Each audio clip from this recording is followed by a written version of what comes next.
আজি আমি আহি আমাৰ যি আমি ফ'কাছ কৰিছিলোঁ যে আমি যিকেইটা কোচিং কেম্পত চলি আছে তাতে আমি বেলেগকৈ মানে আমি টিচাৰ মাতি লৈ আহিম, ৰিচোৰ্চ পাৰ্চন মাতি লৈ আহিম, আহি ক্লাছ কৰাম বুলি কৈছিলোঁ, প্ৰতিশ্ৰুতি দিছিলোঁ।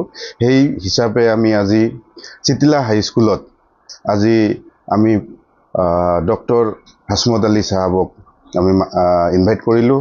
তেখেতে বহুমূলীয়া সময় ওলাই পেলাই আমাৰ যি আজিৰ প্ৰগ্ৰাম তাতে উপস্থিত হ'ব পাৰিছে। তেখেতক আমি ধন্যবাদ জনাইছোঁ মহামূল্যৱান সময় দিয়াৰ কাৰণত। তেখেতে আহি চিটলা হাইস্কুলত আজি ছাত্ৰ ছাত্ৰীখিনিৰ লগত মত বিনিময় কৰিলে। তেখেতসকলক যি কেৰিয়াৰ কাউন্সিলিঙৰ ওপৰত নলেজ দিলে যে আফটাৰ SSLC কোন দিশত যাব পাৰিব, কেনেকৈ আগুৱাই গ'লে ভাল হ'ব, সেই হিচাপত যি জ্ঞান দিলে তাক লৈ আমাৰ ষ্টুডেণ্টখিনি উৎফুল্লিত হয়, সিহঁতেও ভাল পাইছে। আৰু আমি অনাগত দিনত বাকী যিবিলাক আমাৰ কোচিং চেণ্টাৰ চলি আছে, এইফালে আমাৰ Jagdoi high school, Fakiragram higher secondary school, Shakti Ashram higher secondary school, সেই সকলোবিলাক স্কুলতে সকলোবিলাক কোচিং কেম্পতে আমি এইবিলাক প্ৰগ্ৰাম ল'ম।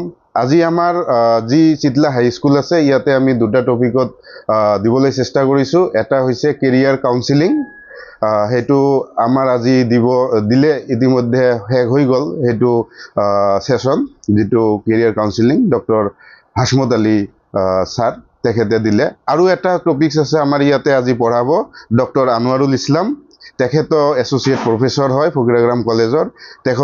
তেখেতে আজি ইয়াতে পঢ়াব পাৰ্চনেলিটি ডেভেলপমেণ্টৰ ওপৰত। তো আমাৰ আজি এইখিনিয়ে প্ৰগ্ৰাম। প্ৰথমতে মই ধন্যবাদ জনাব বিচাৰিছোঁ আমাৰ বড়োলেণ্ড ছাত্ৰ ইউনিয়ন তেখেতসকলৰ উদ্যোগত আজি আমাৰ বেচিকেলি ফকিৰাগ্ৰাম, চিঠিলা আদি কৰি 4টা জাগাত তেওঁলোকে কোচিং চেণ্টাৰ গৰমৰ বন্ধত ৰাখিছে। আৰু এই কোচিং চেণ্টাৰত বহুত ছাত্ৰ ছাত্ৰী উপস্থিত হোৱা দেখা যায় আৰু বিভিন্ন শিক্ষকসকলক আমন্ত্ৰণ কৰি আহিছে।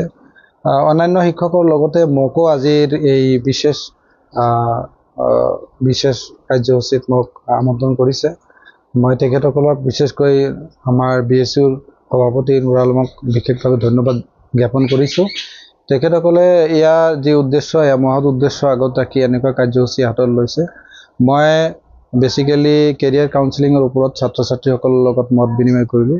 আমাৰ ছাত্ৰ ছাত্ৰীসকল বৰ উৎসাহেৰে মোৰ কথাখিনি শুনিলে। তেখেতসকলৰ লগত বিভিন্ন বিষয়ত মানে আলোচনা কৰি বৰ ভাল লাগিল। আচলতে এনেকুৱা ধৰণৰ পদক্ষেপ বৰ আদৰণীয় পদক্ষেপ। আমাৰ চিঠিলা হাইস্কুলৰ ছাত্ৰ ছাত্ৰীসকলে বৰ উৎসাহেৰে আগ্ৰহেৰে উপস্থিত হৈছে। অন্যান্য ছাৰসকলো আহিছে, তেখেতসকলেও নিজৰ নিজৰ টপিকৰ ওপৰত বক্তব্য দিব।